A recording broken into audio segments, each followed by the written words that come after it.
नाज़रीन, ख़बरुनि जे सिलसिले खे अॻिते वधाईंदे अवां ताईं ख़बर पहुचायूं पिया। नवंदेरो मां त सिंधी अदबी संगत शाख सिटी नवंदेरो पारां मेहरान मॉडल स्कूल गरीबाबाद में का बि न कारी का बि न कारो जे उनवान तहत मुज़ाकरो थी गुज़रियो। सदारत सिंध जी नामियारी शाइरा ऐं सियासी समाजी अॻवान मोहतरमा नायाब सरकिश सिंधी कई।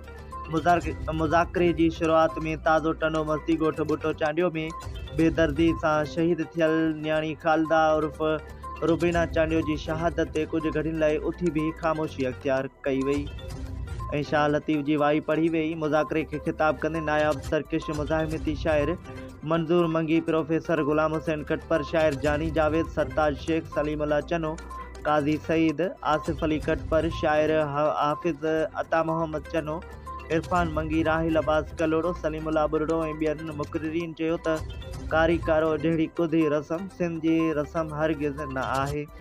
न ई अहिड़ी रस्म जी सिंध जे क़ौमी फ़लसफ़े ऐं फ़िक्र जो हिसो आहे। सिंध अज़ल अब्द खां पुरअमन इंसाननि जो क़दीम वतन ऐं देस रही आहे।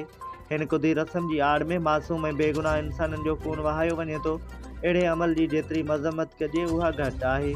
हिन रस्म जी आड़ में जेके बि क़त्ल थियनि था उन्हनि जो सख़्तु नोटिस वठी हुकूमत वक़्तु सख़्त खां सख़्त कानून साज़ी करे कारोकारी जहिड़ी वबा जी रस्ता रोक करे ऐं असां सभिनी जो पिणु ही इंसानी ऐं इख़लाक़ी फ़र्ज़ त हिन बुछड़ी रस्म जे ख़ात्मे लाइ जिदोजहद जारी रखूं।